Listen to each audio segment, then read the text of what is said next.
Today on Dr. Phill, a wife's shocking accusation. I believe Anthony put rubbing alcohol in my contact case. She says you attempted to blind her. Why would I try to blind my own wife? I have no idea. He tears her down emotionally. You say dealing with me like I'm a burden. I feel like you are a burden. But is he blind to her pain? Says you grab her by the neck, drag her by her hair. That's not true. Could you pass a polygraph? I probably could, but I'm not going to take one. Let's do it. Have a good show, everybody. Here we go. I hate to see people suffering, and you've hurt long enough. Stand by, Dr. Phill. Hold a second. Take I'm going to get you the help that you need. In 5, 4, This is going to be a changing day in your life. Go, Dr. Phill.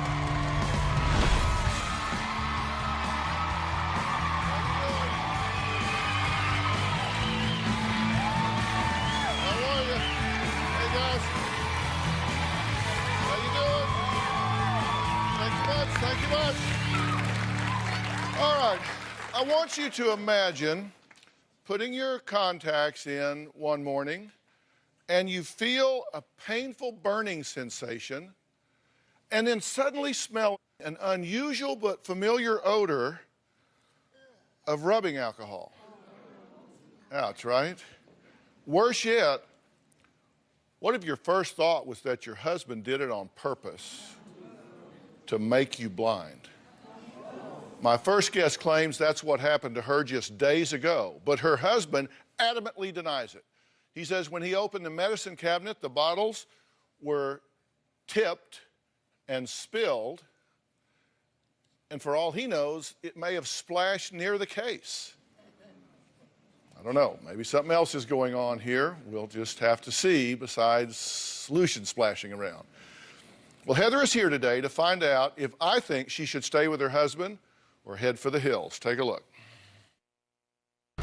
My husband Anthony gets angry, he screams, he punches things, he's slammed me up against a wall, put me right up against the wall. He's put his hands around my throat like this. He's twisted my arm, he's thrown me on the ground, he's headbutted me, he's punched me in my leg. One night, she threw my phone. So I grabbed her phone, I slammed her phone on the ground and just destroyed it. And then when I caught her talking on Facebook on her beater, smashed that too. Sure did, right away. Didn't even think twice. Snatched it up by the screen, it was done for.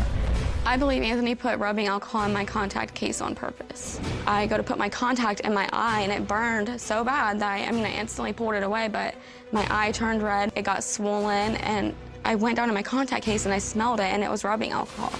Yeah. I started yelling, like, what in the world is in my contacts? What is this? And I said, you are crazy. Why would you do something like this? And then we got into a whole big fight. All I know is, like, she told me I was crazy, got up, told her I'll show her crazy. I ripped the painting off the wall. I tore her clothes out of the closet. Punched a hole in the wall. Probably about that. Size of his fist size. He did eventually tell me he spilt rubbing alcohol and that maybe it could have gone in there, which is impossible. My contacts are in a sealed, closed case. My parents are afraid of me having my gun in the house because he might use it against me, but they also don't want to take it because they're afraid that there could be a time where I need it. Well, Anthony says he would never abuse Heather or any other woman for that matter. Here's his point of view. When I get mad with Heather, I walk away 3/4 of the time because the only thing I know how to do is get physical, break stuff, punch stuff, and I don't want to do that with her. I realize that's my wife. Never should you put your hands on a woman, regardless. But if you put me in a corner, I will come out swinging. She starts going, all right, now I'm throwing blows back. Not physically, but verbally. I'm gonna hurt your feelings so you will stop. I've called her a whore, a slut, I've called her a bitch. Worthless. I tear her down emotionally. I feel like Heather does blow things out of proportion. But Heather's called the police more than 5 times. That's what she likes to do. That's like her #1 go-to. If there's nothing else, it's like 911. Oh, my husband's being an ass, or my husband's over here putting his hands on me. I've grabbed her before just to get her attention because I don't feel like she's listening. There's been an altercation where we got in a fight and I left, and when I came back to get close at night, she started right when I walked in the door. I had 2 of my friends with me just for witnesses, and we started arguing, and I got in her face and I started screaming at her and pointing and da-da-da-da-da, and she fainted.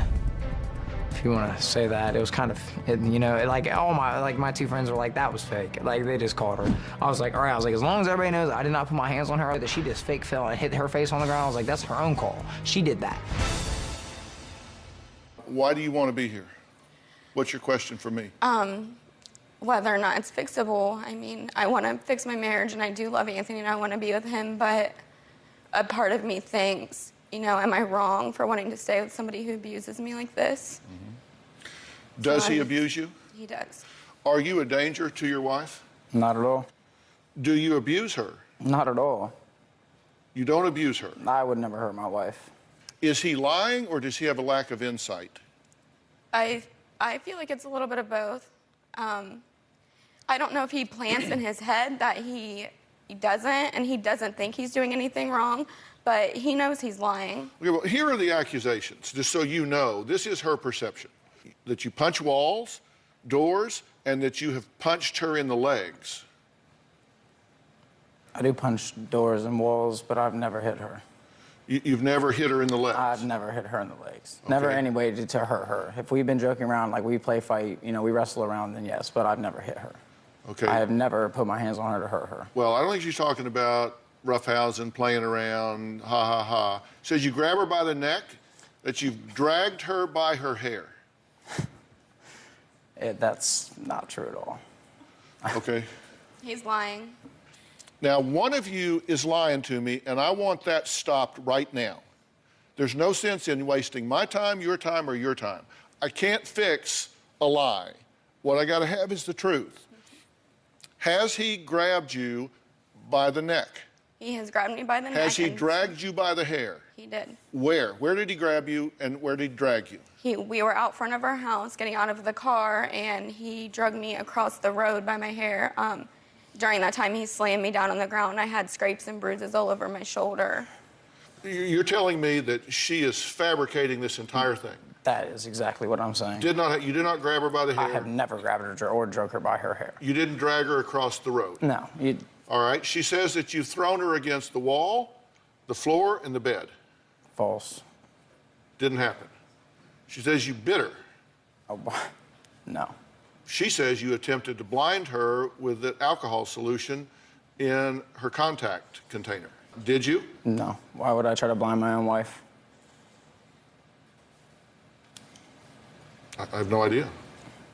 I'm not asking you why you would do it. I'm asking you if you did it. No, I did not put rubbing alcohol in her contact case. Exactly what I said is what happened. Whenever I came back to the house to gather my things, when I went through the medicine cabinet, I was going through, I was knocking things out, things were falling down. Her contact cases were on the ground by the sink, right along with her contact solution. When that fell out, there could have been rubbing alcohol that fell out. Things spilled. Now, did I put rubbing alcohol inside of her contact case or in any type of her solution on purpose? I would never do that. Okay.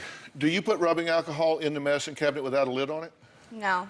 Do you put your contact container with or without your contacts there without closing them up? I do not. So we have a closed alcohol container falling on a closed contact container, and somehow or another it got inside. Was it inside? It was inside the contact case. It burned your eyes? Yes. Do you doubt that her eyes were burned? When I got up, I went over to her contact case to smell it. When I smelled it, I didn't smell rubbing alcohol in it. But he saw my eye. She came up to me and showed me her eye. Her eye was red, yes. I'm not going to deny that her eye was red. It wasn't swollen. It was only red. And she's accusing me of dumping rubbing alcohol inside of her contact lenses. I'm still asleep in the bed when all this is happening. Like, I wake up to her in my face screaming at me. You know, I have no idea what has even gone on here at the point in time. We'll circle back to that. Did you cut up and burn her clothes? I've never burnt any of her clothes. Have I cut some of them up? Yes. How did you cut them up? Just with a pair of scissors. Why did you do that? Because they were not really appropriate clothes to begin with when you're a married woman anyways. Have you cheated on her? Yes, I have. Look, somebody's lying here, and I'm just too old to waste my time. We're going to take a break, and then we're going to try to figure out what the hell's going on here, because there's too much here that is more than just a misunderstanding. Anthony maintains he doesn't physically abuse Heather, but there's someone else in their family that he admits to beating next.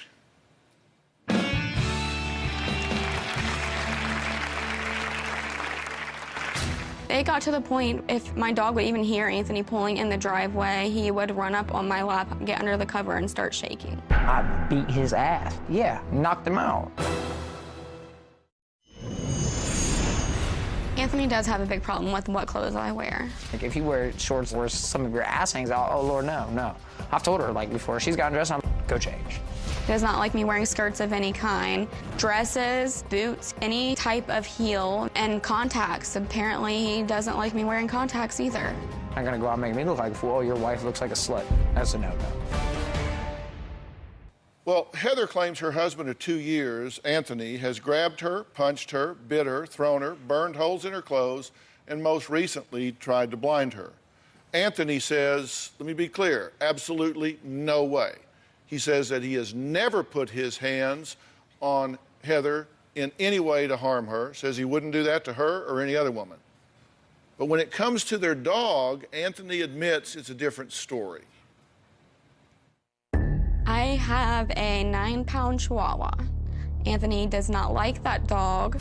This dog on my brand new $800 couch I just bought, I beat his ass. Yeah, I him up. It got to the point, if my dog would even hear Anthony pulling in the driveway, he would run up on my lap, get under the cover, and start shaking. One day, she wasn't home, I came home from work, and I went to take my son, and he bit me for no reason. Yeah, so I knocked him out. You're a dog, I'm a human, like, I'm your master. He bit me, I slapped the out of him. Slapped the out of that dog. I came home, and my dog was laying in his cage. His head was all bloody, his teeth were knocked out, his mouth was bloody. He had peed and pooped all over himself. I'll take him out in the middle of a field and throw him there, and I'll leave his ass there. I don't give a I don't like that dog. I hate his ass, bottom line. What the hell are you thinking? What do you mean, what am I thinking? You're abusing? What's that dog weigh? 9 pounds. You're abusing a defenseless animal? That's not abusing, actually. Did you knock the dog out? I smacked the dog, yes. He bit me. That's a crime. That is not only abuse, that's criminal.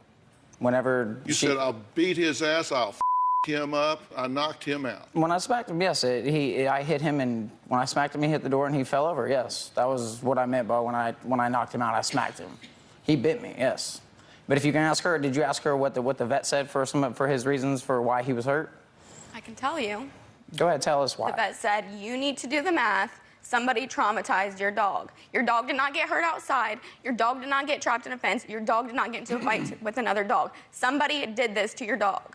I actually believe that the vet said that he could have been climbing over a fence and that could have happened, and that was verbatim exactly what the vet said. But we know Verbatim. it didn't happen because you just said on video that you abused the dog. What, that I smacked him one time? I never said that I kicked him, that I've done anything like that. When a dog You comes said out, I beat his ass, I him up, I slapped him, I knocked him out. I'll play it again. You want to hear it again? You don't have to play it again. I guess for better. Well, one of us isn't hearing. No, I just should have not used half the words that I used then, because have I really traumatized that dog? No, I smacked him for biting me. Is that wrong? But he hit the door. Yes. Is that wrong? Yes. If for a dog biting you, Yes. it's wrong to smack him. Yeah, you're a Okay. coward and a bully Okay, if you're you. abusing a dog. Okay. Sorry. It's wrong. Okay. That's fine. Somebody didn't teach you that. Okay. Somebody didn't teach you that. Let me teach you that now. That's wrong. Okay. That's wrong. You can go to jail for that and should. You don't do that to an animal. Okay. And your job is to protect that dog. If you're around him and he's going to do that dog, then you need to get that dog out of there, or I'll call the ASPCA and get that dog out of there, because you've got to protect that dog. I put my dog on the airplane and sent him home. Can't do that. You're not going to part ways on that. You don't abuse an animal. Understood. Let's talk about Heather, because you say you have accusations about her as well. You say she yells, nags, and pushes your buttons. Correct. That she hits you. Yes. Dresses slutty. Yes. Puts private business on the social media. Doesn't listen. All the time. She's unappreciative, unaffectionate, controlling, financially dependent, insensitive, gets drunk with her friends, snoops to your phone, talks to her ex, smashes your computer, tried to break the TV, video gaming system, and unnecessarily calls the police. It's all correct. Okay, I got a list for you, I got a list for her. You can't say, I went down there and He jumped my ass and didn't say a word to her. Understood. Yeah, I'm saying it Understood. Here. That's all correct. We have had this numerous times. What do you mean she doesn't listen? She doesn't listen. I try to talk to her. Every time I try to talk to her, it's always, why are you 20 questioning me? Anything that I ask, I can ask her how her day's going. You know, how was your day at school? How, you know, what'd you guys do? Well, you went to lunch. Who'd you guys go to lunch with? Where'd you go? I'm always 20 questioning her. No matter what I do, I'm just setting her down. I'm interrogating her. I'm never trying to see what she's doing or just talk to my wife or have a conversation. Nagging, she always pushes, like, just pushes and nags about the simple things, like the little things that really shouldn't matter. You know, she'll ask me to do something. I'm like, okay, give me a minute, please. If it's not done in the first 10 seconds, she's huffing and puffing, pissed off because I won't get up in 10 seconds to go do what she wants me to do.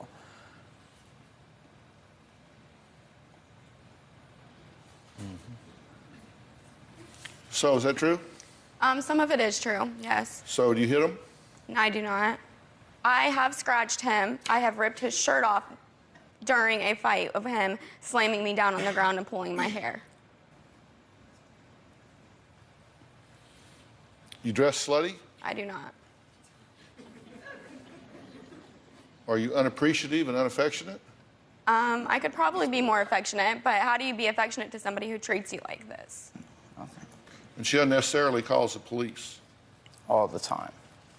I have called the police one time, and it was during a fight, and I have threatened to call the police on him, but I haven't. I've made him believe I had, yes, because I'm afraid for myself. I know he's involved with drugs, and I feel like it's just putting my career on the line, you know. If he has these people over at my house and something happens and he has drugs in my house, who's going to get in trouble for it? Who's going to get kicked out of school for it? Are you doing drugs? I'm not doing drugs. Whose name was just in the paper for a drug paraphernalia charge? For a bull that was found in my car, yes. It wasn't yours. It was not my bull. It never is. No, of course not. Never. So could you stand a drug screen right now? Could I stand one? Could I take one? Yes, I could take one. Yeah. Yeah. Could you pass it? More or less. Could you pass a polygraph about being violent with her? Probably, yes, I probably could, but I'm not going to take one. I don't need to take a polygraph to know what the truth is here, Dr. Phill.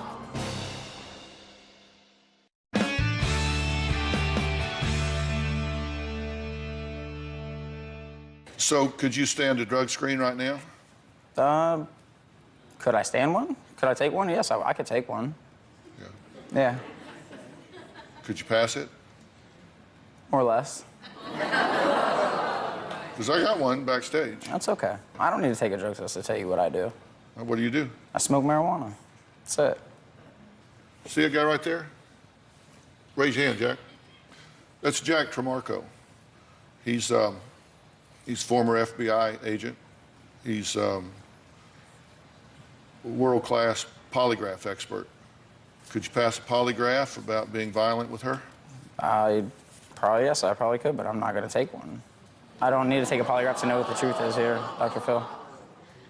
I'm just asking. And I'm just saying.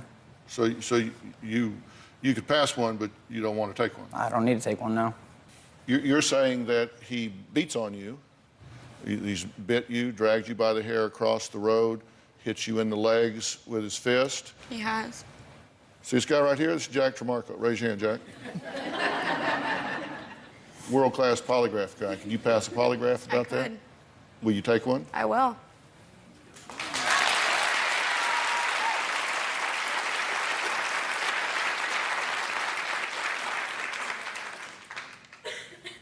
Kind of looks bad for the home team when she will and you won't. That's fine. I'm just saying. I'm just saying as well. Well, Anthony says he would never intentionally harm his wife, but in addition to his dog, he's also hurt one of his closest friends. Take a look at this. My 21st birthday, we were out, and we got in a huge fight. One of my best friends from the Army stepped in, and he's like, you need to calm down. I told him, I said, don't tell me how to talk to my woman. And he drew back to hit me and, like, barely caught me, and I turned around in his front seat, just started going to town on my friend, just started beating him down, like, just pummeled him. It was just a time of, you know, a rage was going through my veins, and I was like, you know, if I get on a warpath, just don't get in my way, please, you know, because I'll beat you up, too.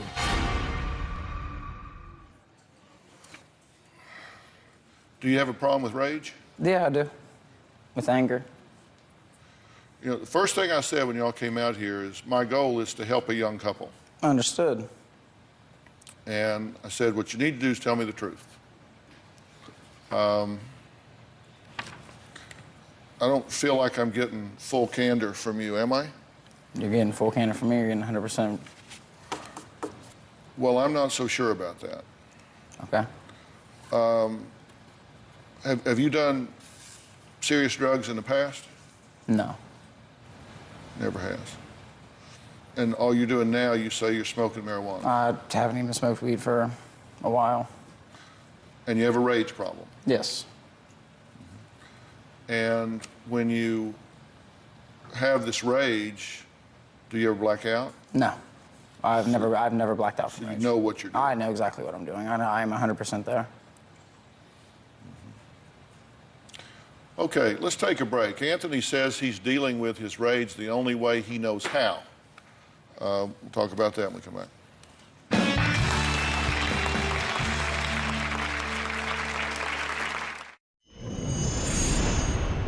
It's like we're a picture-perfect marriage, you know? I mean, on the outside, yeah, it might look like that. But on the inside, it's a broken and tore-down home, and it's just sad. It is hard being a husband. I feel like I'm not appreciated for the things I do, and that just hurts right there. You know, I have two cancer-driven parents. My mom has breast cancer, and my dad has lung cancer. And my dad went to the emergency room, and she wouldn't even come inside to go see it. I feel like at times it is hard because even though we've been married for 2 years, been together for 5, I don't feel like she really knows like the whole side of me. Anthony says he wishes his wife would be more attentive and more caring in their relationship, especially since he returned home from Iraq. Take a look. When I was overseas in Iraq, I was frontline. We were kicking indoors, finding high-value targets, caches, drugs, bad guys, IEDs. I did it so much it became a second nature that there was no more being scared. During my marriage with Heather, I'll get so mad if I don't walk out of that house, I'll probably destroy everything in the house. You know, I would just take it to the ground if I could. I don't really know how to control my anger. I've never really had to. I mean, anytime I've had anger in the past 4 years of my life, it was just, there was always one way of settling it. If it wasn't that here in the States, it was like, hey, let's just go out back and handle this real quick and get it over with, you know, and then call it a day. Sometimes I feel bad, you know, I degrade her, call her names. I know what that's like. I had to go through that 4 years of my life in the Army. They just tell you how much of a worthless piece of you are, no matter what you've done for your country. And it's awful, but I just feel like the only thing I know is like rough and tough love. You know, I don't know anything else other than that. Well, when you say rough and tough love, what do you mean? I guess really to even understand that, you just said something, if you're in the military, it's a brotherly love. It's a thing, it's like a communionship, you know, a teamship here. It's just tough love between each other. It's really the only thing I've known. You say you do call her names. What do you call her? Whore, a bitch, a slut. I've told her she's worthless. You know, I've told her that, you know, she makes me sick. I've told her everything like that before, of course. You said how you feel? Sometimes, yes, it is. And you say you turn off her phone. Yeah.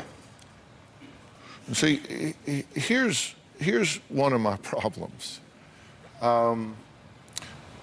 We work a lot with domestic violence and abuse. I've been involved in this profession for 35 years. I've been around it a lot. My wife is very active in domestic violence, has just launched one of the most comprehensive programs to fight domestic violence called the Aspire Initiative. And one thing we know for sure is that the #1 tool of the abuser is isolation. One of the first things they do is like they'll turn off the phone, they'll shut down the computer, they'll control the money, they'll keep car keys, they'll try to get them away from family and friends. They tend to isolate them. So that's suspicious to me. You think that she's talking to people she shouldn't be talking to and dressing like she shouldn't be dressing? That is correct. And being around the people she shouldn't be. Right. At what point did you decide that you were entitled to tell her how to dress? I never felt that I was entitled to tell her how to dress. I felt like maybe when she got married, she should have knew that she shouldn't be wearing some of the things that she did while she was single.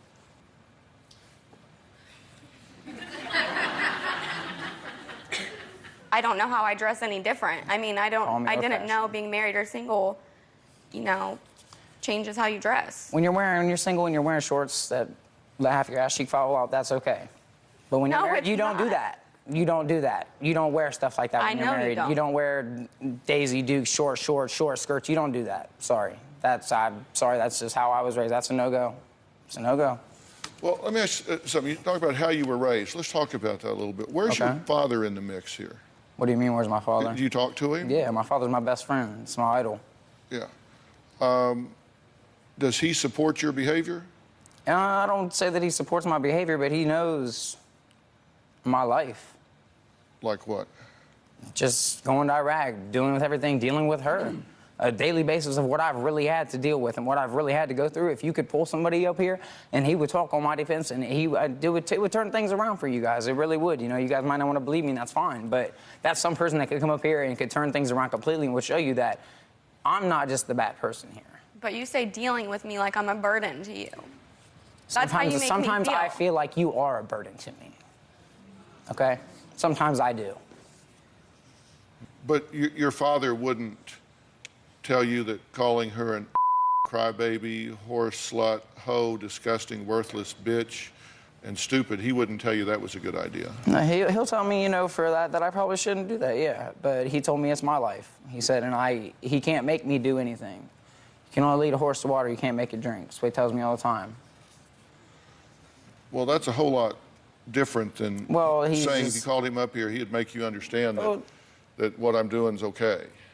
No, I never said that it's not okay what you're doing. I'm just saying whenever he would come up here, he would make it to the point where it would see that it's not like such a one-way street here, I feel like.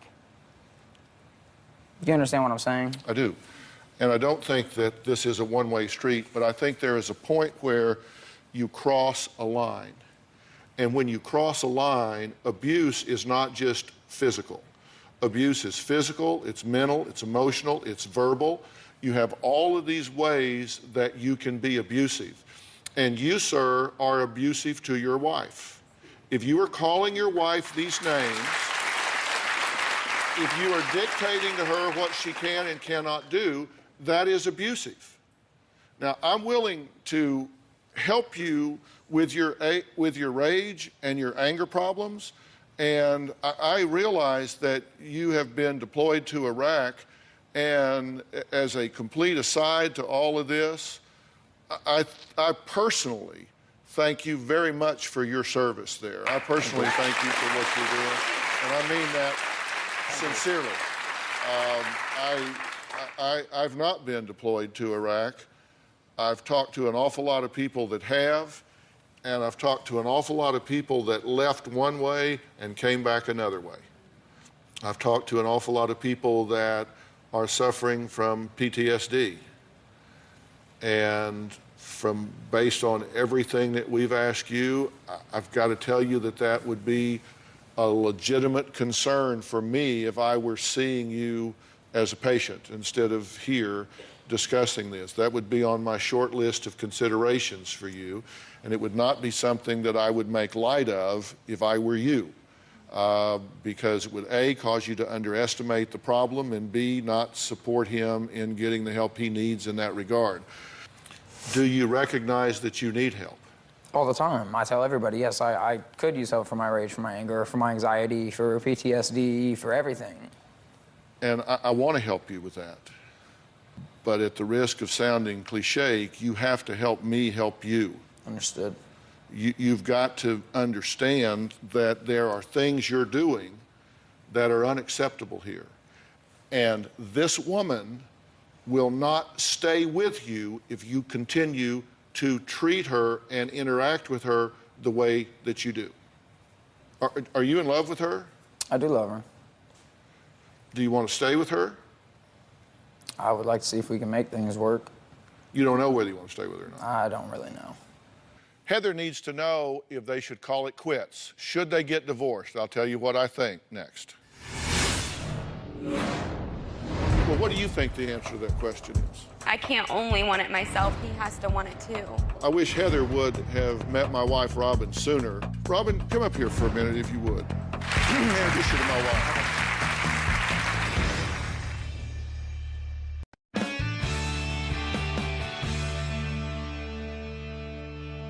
One of the questions you had for me is, do I think you should stay with him or not? Yes. That's your question? Yes. And you're not living together right now? We are. You're with him every day right now? Well, I mean, he's been staying at his parents', but we have this apartment together. Mm-hmm. But he's been staying at his parents'? Yes. Well, for the past week or so. Mm-hmm. Well, what do you think the answer to that question is? I mean, I do want to try, but I think there has to be effort from both ends. I can't only want it myself. He has to want it too. Where did you get that gun? My parents. I have my carry conceal. I don't have it illegally or anything, but... No, I'm not the gun police. I'm just asking you where you got the gun. It's my dad's. He gave it to you? Mm-hmm. And he's afraid to take it back because you might need it if he gets out of control. Correct. He gave it to me for protection in general, not for protection against Anthony, but it is to the point he's afraid for me to have it, but he's afraid for me to not have it. Well, I wish Heather would have met my wife, Robin, sooner. I know your dad gave you a gun, but my wife would have given you a lot of knowledge. And Robin, come up here for a minute, if you would. Introduce you to my wife.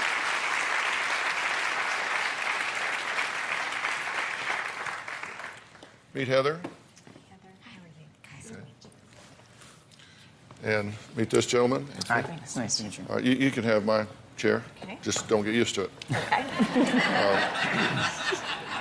Oh, nice chair. You've devoted so much of your life to this as a women's advocate. What are you hearing here? When Philip started talking about the Aspire Initiative, I've been listening to the whole show, and of course I've been thinking of the Aspire Initiative since you came out here, and I really feel like I created the program just for you, women like you, but I so wish that I could have shared this with you so long ago, because in this initiative, in this program, I have broken it down into 3 different programs. And one very important program is how to identify abuse, and if you're in an abusive relationship. Right. And one is how to prevent abuse. And then the third one is how to exit an abusive relationship safely and how to stay out safely. For example, one of the things she has in the Aspire Initiative is the abuser's playbook. And I think it's really relevant right here for you two. Let's take a look at this. This is a compilation of videos. Take a look at this. I was just joking. It's not like I hit you or anything. You deserved it. You got me upset. I was having a bad day. It won't happen again. It did not happen like that. I didn't mean to hurt you. You're just as bad as me. It's your fault. If you would just do what I ask, I wouldn't have hit you. And I think we've heard him say almost every one of those examples here today. The bottom line is you are in an abusive relationship. My answer to you, should you stay with him at this point? Absolutely, unequivocally, 100% no.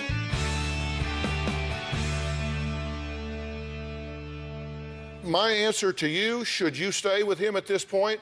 Absolutely, unequivocally, 100% no. Absolutely. It's not even a close call. It's very hard for you. It's very hard when you're in the middle of it to recognize it.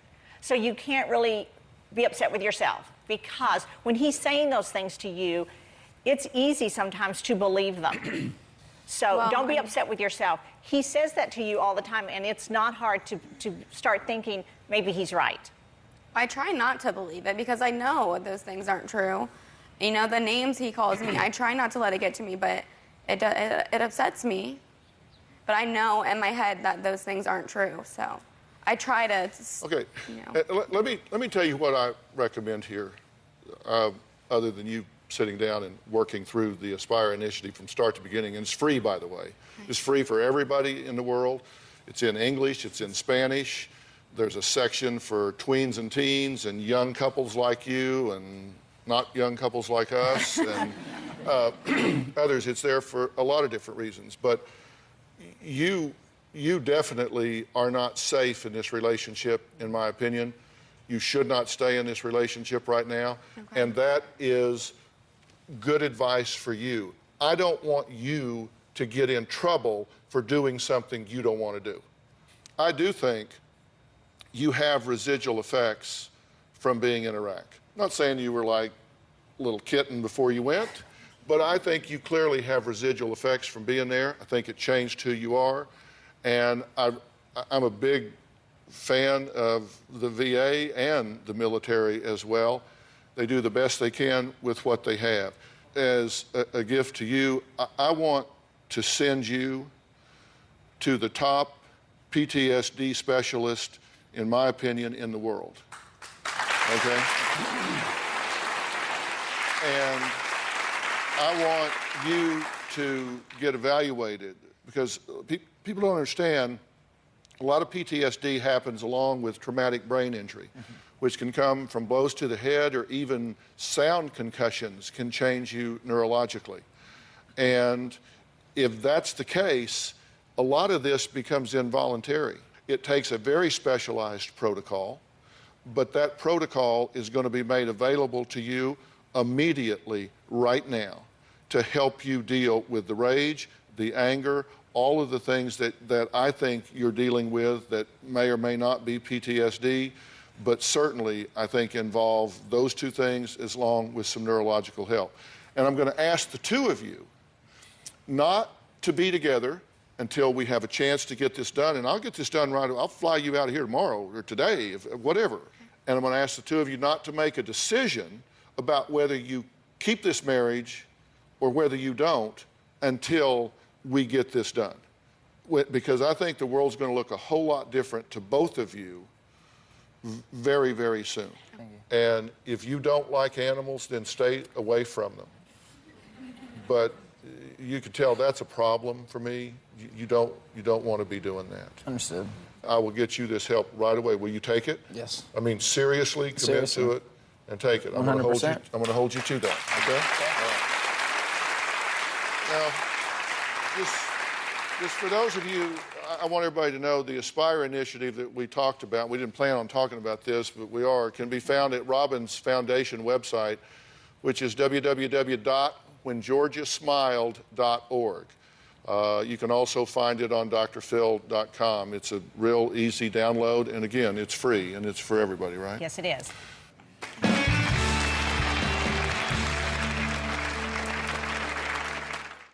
Okay, part of the Aspire initiative that Robin is really proud of is a new app for your smartphone. It can be like an Android or an iPhone, either one, and it is called the Aspire News app. It is the first of its kind, and it is a major development in domestic violence safety.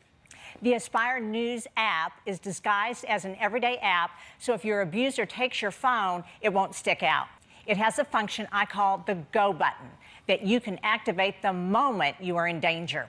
Once activated, it will send a pre-typed or pre-recorded audio message to multiple trusted, pre-selected contacts or even 911 saying that you are in trouble. Once the go button is activated, your phone will also start recording audio of everything that is going on in the room. So now you have actual audio evidence of threats or abuse. Be sure to leave on your phone's location service because many of the functions in this app will need it, including locating the nearest shelters, and there are also articles on domestic violence and other educational tools readily available for you at all times. Also included is a link to the Aspire Initiative curriculum.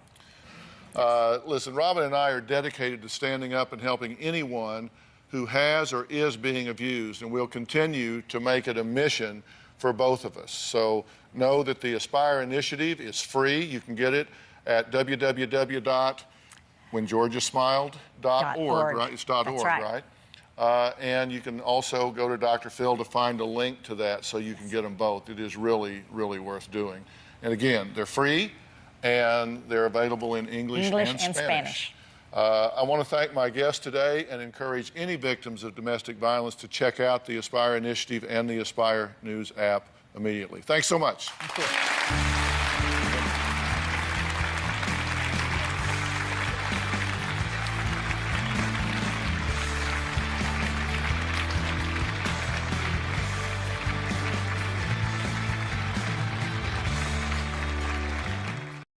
Today on Dr. Phill, she found her birth mother. She says I ruined her life. And her half-sister. She is not a brat. But was their reunion We are nothing alike. You do seem to be behaving like You better get out of my face, woman. a horrible mistake?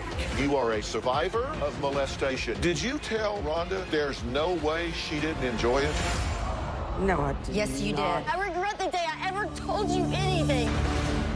Let's do it. Have a good show, everybody. Here we go. This is a safe place to talk about hard things. Stand by. We'll count you down. I'm trying to be an emotional compass and point you in the right direction. 5, 4. I am not giving up on you.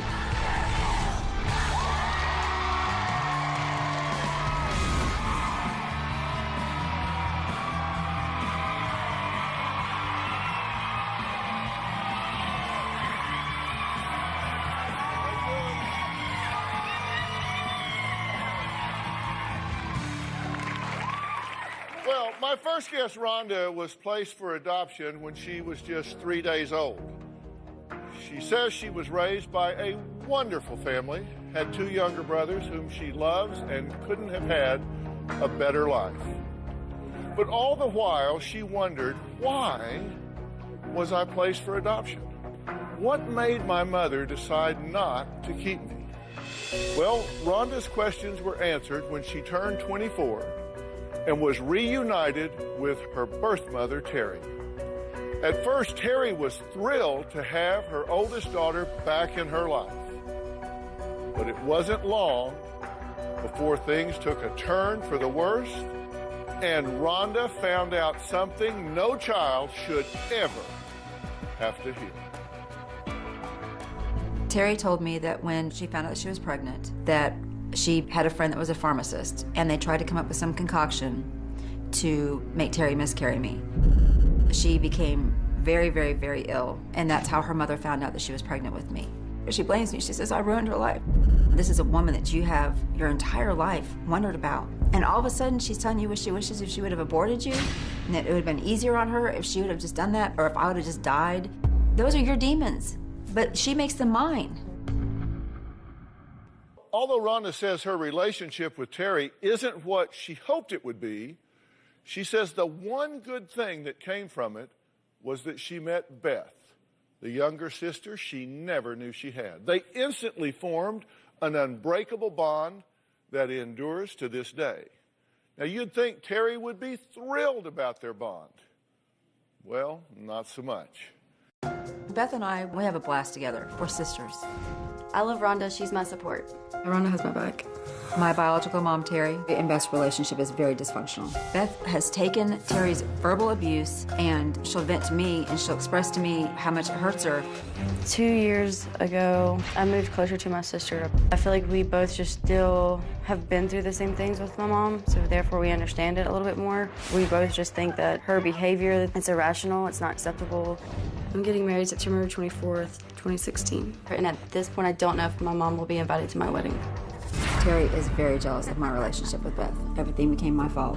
I've corrupted her, I'm brainwashed her, I'm trying to steal her. My mom constantly says that Rhonda has warped that smart little brain of yours. And it's so annoying because I have a mind of my own.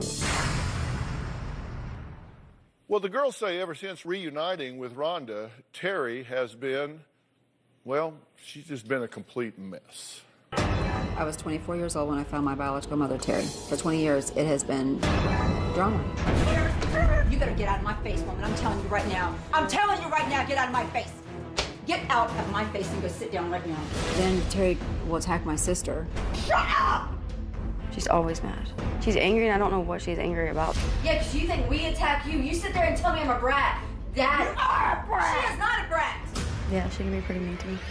She can send me messages that are the meanest things you've ever heard somebody say. I will get a message that says, I hope you drown. I hate you. She'll say crazy things. I'm a brat. I think I'm better than her. She thinks the worst of me.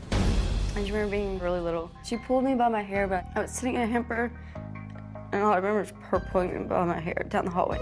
Terry is an alcoholic. Drinking's a lot of her problems. Terry is drinking at least 2 large bottles a day of wine. And apparently, Terry is mixing the Xanax with it. A week ago, my mother moved into the home, and that's actually when I realized how bad her drinking was. You're killing me. I'm too old for this. You're the one that starts everything. Really? You don't, you little brat. Brat. If she's drunk and you make her mad, she's going to tell you what she thinks. Shut up! You shut up! That's my sister! And I was my daughter. You're right, it is. Treat her with a little more respect. She's been a fairy tale of mine my whole life, and she's turned out to be nothing but a nightmare. Okay, it's good to meet you guys. I'm sorry that things aren't going smoothly. Why did you want to find your mother? I mean, what need were you seeking to meet? Kind of finding out who I was, where I came from. Mm-hmm. You know, I needed the feeling of who am I? Mm-hmm. You know? Healthy question, reasonable question. Has that been answered for you? Sadly, it has. We are nothing alike. We are, and it's hard to watch. Well, you'll have to excuse me about this because all I know is what I'm seeing. Right. And you do seem to be behaving somewhat alike. Yeah, I know. How'd you feel about meeting Sis here? Well, I always knew about her. It was just kind of weird. I was shy, and I didn't really know, and then we just really connected. Yeah. You all had a connection, and then there was like a 10-year break in there. Why the 10-year break? Terry would send me actually, she would call me because there was no cell phones back then, and she would leave horrible messages on my answer machines. She would tell me that I've ruined her life. She wishes that she would have aborted me. It would have been easier for her. Blame me for her life being ruined. And she'd leave these on the answer machine for my children to hear, to the point of where we had to turn the answer machine volume down. So for 10 years, you don't see her? Yep. Mm-hmm. My husband got on the phone. She had called one night, and she was really, really drunk, and she was just saying the worst stuff that you can imagine. I mean, the meanest things. And he got on the phone, and he said, don't ever call my wife again. Right. And that's whenever he handed the phone to me, and I said, you've been a fairy tale of mine my entire life, and you've turned out to be nothing but a nightmare. Okay, I'm gone. 10 years later, think I'll do that again. No, it was actually my mother and I it was Christmas time, and they were at my house, and she said, have you talked to Terry lately? And I said, when hell freezes over. And she said, Rhonda, you weren't raised that way. She said, if something ever happened to her, she said, you would feel bad the rest of your life. And so I sent her a Christmas card with my address and phone number in there. And that's when my aunt called me on the phone and said that Terry has been sober for 2 years. She is going through a divorce, and she has a job. And she said she'd love to talk to you again. And I said, okay. And from that point on, and when I talked to her then, it was great. And now your mother thinks that she's the mastermind creating all this trouble and brainwashing you. It's probably because I'm finally to the point where I don't know if I want a relationship with her anymore. Because it's this cycle. We'll talk for 2 months, and then I'm like, when is she going to start sending mean text messages? So it's like I'm just tired of dealing with it. So finally I'm just like, maybe we can't have a relationship. I'm done with this. I don't want this life with you anymore. And so I finally in May blocked her because we had this crazy argument. A couple of days later, she'll say sorry, like always, and I always forgive her. And so I think with me finally standing up to her, she thinks that it's because Rhonda is like, I'm different. Right. She says, you came down here, you have this attitude now. You think you're better than us. You have a family up there now. You left your family here. it's irrational thinking. Absolutely. Well, there's 2 sides to every story. We're going to hear the other side, because after the break, we're going to meet Terry. We're going to talk about what happened when she arrived at the studio this morning, what my security staff had to confiscate from her before she was even allowed to enter the building. We're going to hear what she has to say when we come back.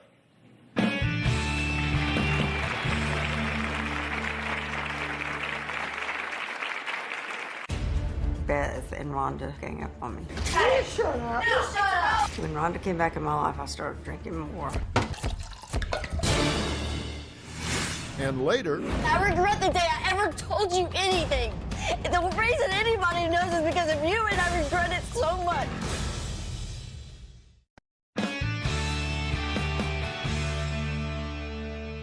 Beth and Rhonda say their mother is a mean, verbally abusive drunk. In fact, this morning, staff said on the way to the studio, she had an open bottle of wine and was drinking from Dixie cups that she had found in the hotel lobby. Then when she arrived here at the studio, she bumped into the metal detector, seemingly disoriented. When security checked her bag, they found the open wine bottle and confiscated it because it was glass, and you can't bring that in here because I don't want anybody stabbing me. Terry says the only reason she drinks is because of Rhonda and Beth. Take a look. Rhonda's telling lies. She's got Beth believing things I know I never said. Rhonda loves drama, which I try to avoid. Beth and Rhonda gang up on me.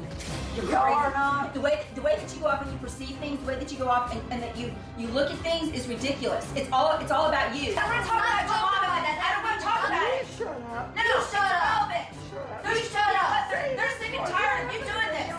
Rhonda sent me texts like, I'm a no good mother. I'm glad I was adopted. I didn't have to be raised by you. And I got pregnant with Rhonda. I did want to keep her, but my mother and dad couldn't afford it.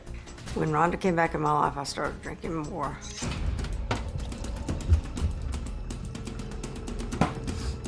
My wine's freezing. Listen, I need to slow down. I do have a problem. Rhonda and Beth both buy me alcohol. They know I've got a problem. Rhonda has made Beth more angry at me. She tries to put the blame on me. Rhonda's very manipulative. Beth's a follower, not a leader. Rhonda butts in, gets in between me and Beth. Beth allows her to do it, so. You know what? Respect is earned. Whenever you go off and you respect somebody, they respect you back. Really, Rhonda? Yes, really. Really? Yeah. Yeah, really.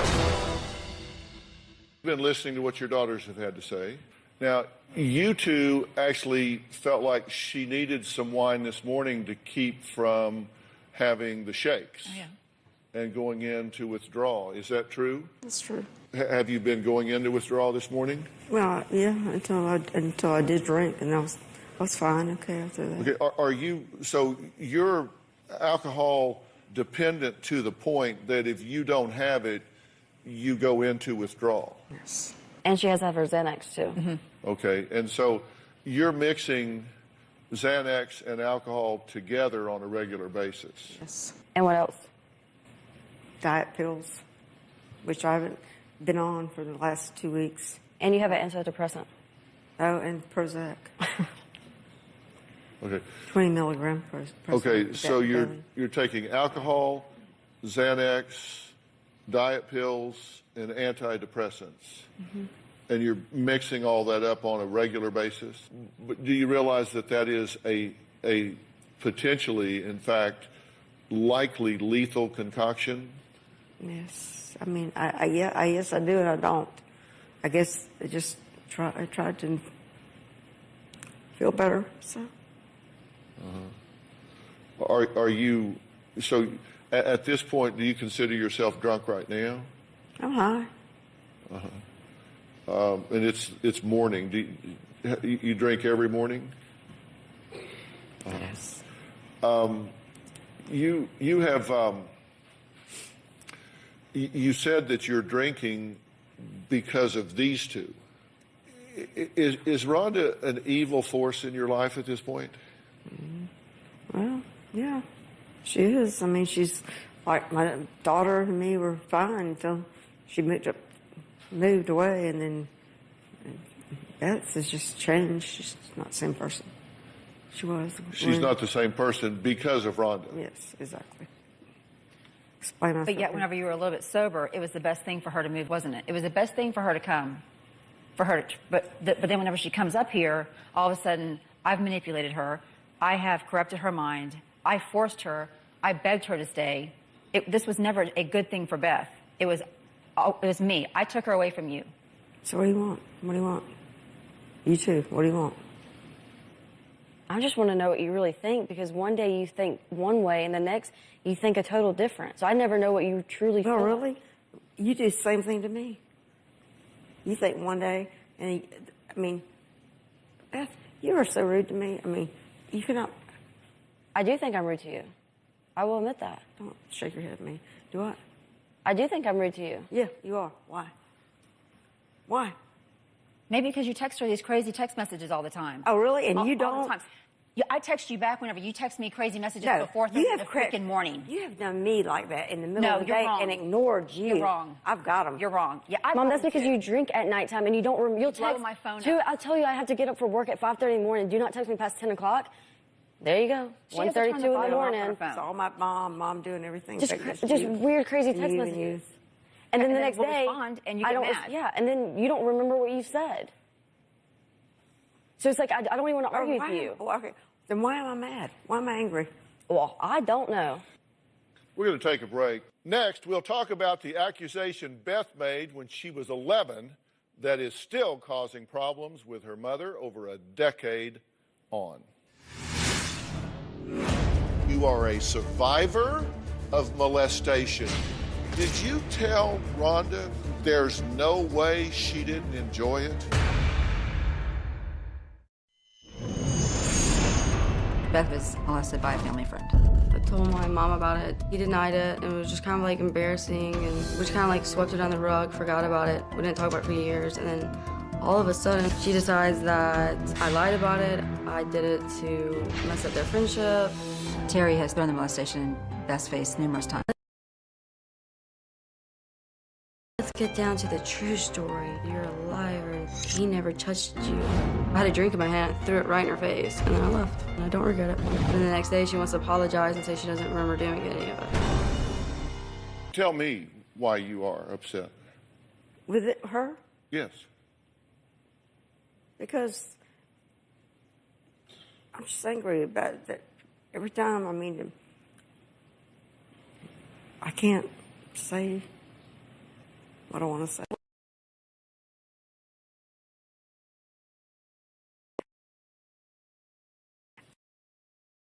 That's your child. Well, he is my child. Yeah, it is your child. Yeah, that's because one day I lied about it, and the next you believe me. One day you.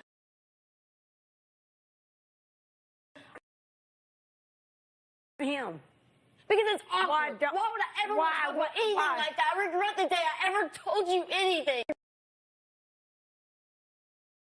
I regret it so much. Why would... You don't know how it feels at all. You have no idea.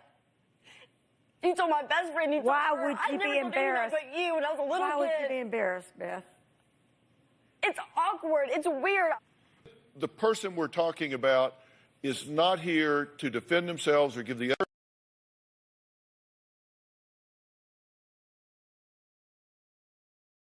That is known to this family that you say molested you, and you confided that in your mother because your mother has a relationship with this person, correct? Correct. And you told us you did not believe her, and you said that to her, but then you said as things unfolded and you found out more, you discovered that it was evident that she was telling the truth. That's what you told us. True. Correct? Yeah. That you did.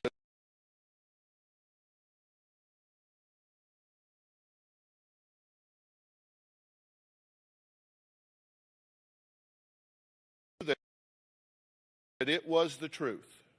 All right. And now you're still being critical of the way she handled it or the way she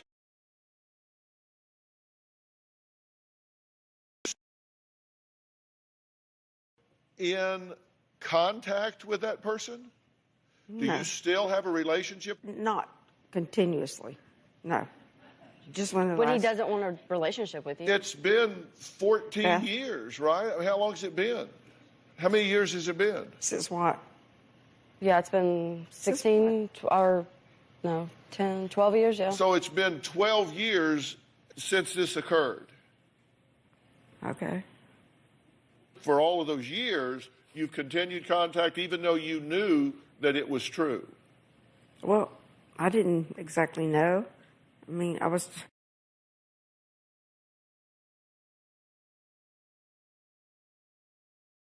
Did you tell Rhonda there's no way she didn't enjoy it? No, I didn't. Yes, you did. Really? Yeah, I Really? enjoyed. Did you ever say that? Did you ever No. think that? No. You didn't say that to Rhonda? No, I didn't. You didn't say that Rhonda to wasn't her even friends? there. She doesn't know what's going on. You didn't say that to her? No, I friends? did not. But you did continue the relationship with this person? Yes, I did. Does that seem right? No, it doesn't. Why did you do it? I wanted to believe it didn't happen. I really did. But you believe her one day and then you call her a liar the next. Yeah. So you waffle on it. I do. I do. Whatever's convenient for her that day, whatever's convenient for that day. It's how it is. It can be the same text message. In one text message, you're saying that she's a liar, and then you can scroll down. This ain't got nothing to do You know with what? me and This her. is my sister. It sure does. I know it doesn't. Then you should never have told me about it years ago, huh? Because you've got a big mouth, and all you ought to I do have is a big talk mouth. public. You're the one that told I'm the one that has a everybody. big mouth. You told often people, told too. I everybody. told you, and you only. And I regret it. I wish I would never told you.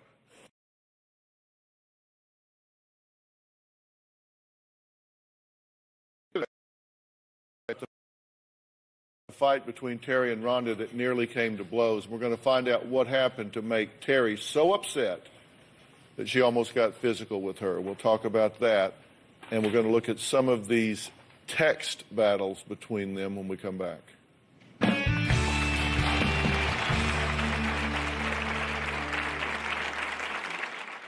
You sit there and tell me I'm a brat. Dad. You are a brat. She is not a brat. You better sit your ass down. Don't you ever raise your fist at me!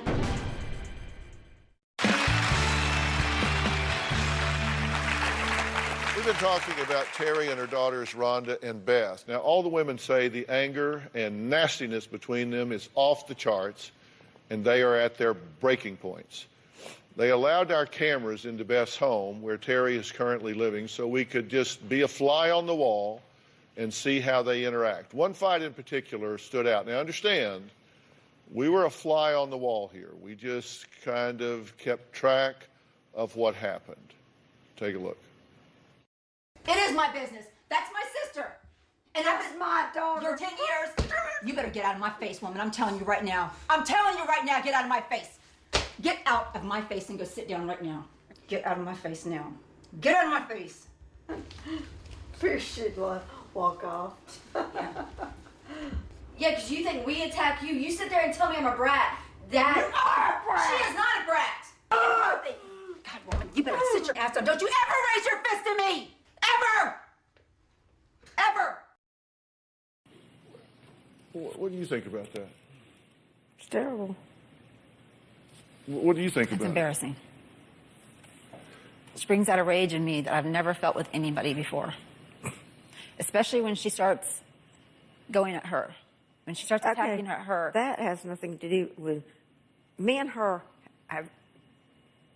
This is our conversation, not yours. I'm sorry, I was having a conversation with him and he asked me a question and I was talking to her about it. So don't you worry about it. Sit back. You don't worry about it either. These exchanges between the two of you, what are you doing? This happened, toxic. This was Christmas Day. Merry Christmas. I know. Merry Christmas, December 13. This was the exchange. You are a lousy, sloshy drunk. You have a daughter that came to see you, but booze was more important. Have another drink and lose my number again like I told you before. Merry Christmas, Terry. You respond, get out of my life and don't ever judge me again. You better look ahead. Your time is coming. Get out of my life and my kids. You respond, you've been a worthless, drunk piece of your whole life and you just keep on. Get blanking sober. To which you respond, you're a horrible daughter who set out to destroy me and my family. You're going to reap a harvest of bad seeds. Hope I'm around to see it happen. Now, You have no idea how much we cleaned this up with these ellipses in here, but that was Christmas of 13, so, you know, it was just holiday cheer, but spring always brings a fresh perspective. Let's jump to spring of this year. Wrinkly, old, I can't even. Used to be pretty and washed herself up in booze and pills. You will have me carried out. I'm not fat. I look great compared to you. I wish you would die. Great parenting. I wish you would die. Oh, says the lady with a clean mouth.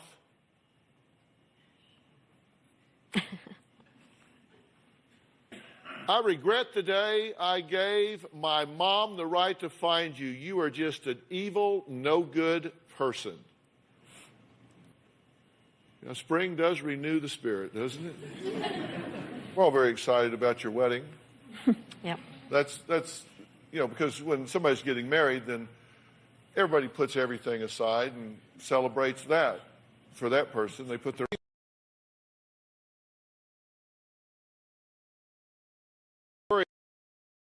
about you or her. You have treated me horrible for 20 years. I'll relay the message. She's a better person than you. You're clueless or drunk or high, I'm sure both. You poisoned my sweet daughter, stuck your fangs in her. I can't stand you. You are a conniving, sad, lonely person. I'm sorry for you and all your hate. You get the hell out of my life forever. God, you have no idea how we cleaned that up. You must think you got mixed up at the hospital or something. Oh next, my God. Beth's getting married next year, but the big question is, will Terry be invited? We're going to find out why Rhonda, being matron of honor, well, you can guess is causing a little angst. We'll be right back.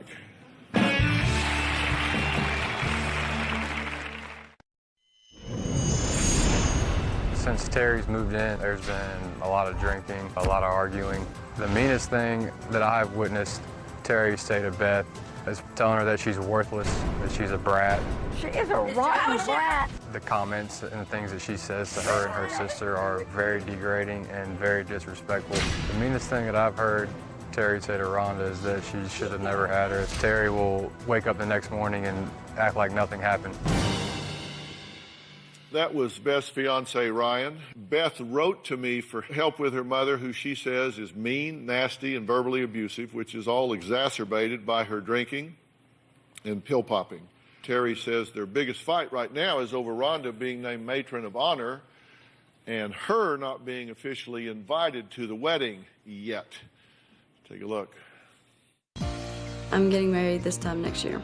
My mom doesn't want to come because Rhonda's the matron of honor. Why do you care who my best friend is? Why do you care who's in my wedding? It's none of your business. My opinion means nothing, but her opinion means everything. She doesn't give me an opinion on anything. If my mom comes to my wedding in the state of mind she's in right now, I'm afraid that she'll pick a fight with Rhonda. I do plan on serving her non-alcoholic wine if she comes to the wedding. If she doesn't sober up, she's not going to come to the wedding. I don't want her day to be ruined over this woman who thinks she's entitled to treat us like crap. Okay. Congratulations on your Thank you. on your wedding. Why would you presume to tell her who her matron of honor should not be? Because of this person that is causing me so much anger in my life. But it's not your wedding. It's not about you. No, it's no. But I mean, I feel like that. You know, it should be some about me, about some. Why? Why? Because it's my daughter, the one I raised, and I just, And I've told you I want you to be a part of everything if you get sober. If I get sober. But if not, no, you're not going to be. And why is that? Because what we've seen here is what you do. Well, here's the exchange on that. This is my wedding. You should be mature enough to be able to set differences aside for a day or two. If you choose to not be there, that's your decision. I'll do whatever you want, but nothing that she's involved in. She has been horrible. I won't stand for it. So you won't be at the wedding? No, Beth, you choose her above me. You grow up. She polluted your very smart brain. I'm not choosing anyone. You're trying to make this all about you. That's your choice if you decide not to come. I won't watch her be your maid of honor. Your choice, she wins because of you, not me. Well, I'm going to bed. Hope you decide to be part of everything. I'm not changing my mind. I won't. So it's a lot about you. It's not. Well, no, it's not, but you're doing everything you can to make it so. What do you want to see happen? I want her to get sober, off Xanax, off every little pill that she takes, no alcohol, because she's a completely different person when she drinks. I've known her when she's sober. She's fun. She's nice. She's giving. When I say night and day, it is night and day. So I want her to get completely clean of everything. I want her to get therapy because I don't know what she's so mad about. I don't know what her brain really thinks. And I want her to get therapy and help from whatever is making her so mad and mean because I can't be a part of it anymore. What would your script be? Same as hers. I want her to be healthy. I want her to be happy. When she's sober, she does happy. love Rhonda. When she's sober, she loves me. It hurts me because she has blamed me for her whole life being this way. It's my fault. What would your script be? Really? Really, Rhonda? Yeah, really. It's all about me? It is about It's all about me. It's always about when you. I got pregnant. Whoa. No, I'm getting mad now. What would your script be? I don't know. Okay. Dr. Phill, will you All right, we'll help be me right out back. a little bit?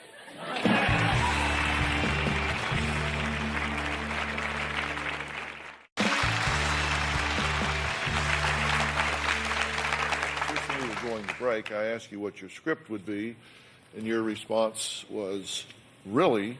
You said, I'm really getting mad. Then you said to me, just at the break, you said, I don't know what people are laughing about. Is that what you said? Yeah, the audience. That's what's so funny about it. I think, if I may be so bold as to speak for the audience, I think they're laughing at the absurdity of the positions that you're taking and the absurdity of your unwillingness to recognize and own your role and contribution in what's going on here. How am I doing?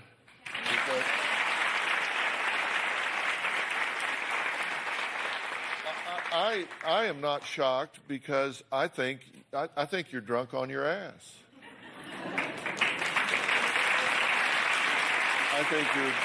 I think your brain is toxic with drugs and alcohol, and I think you have to remind yourself to breathe. I think your brain is toxic. I don't think it's just blood alcohol. I think your brain at a cellular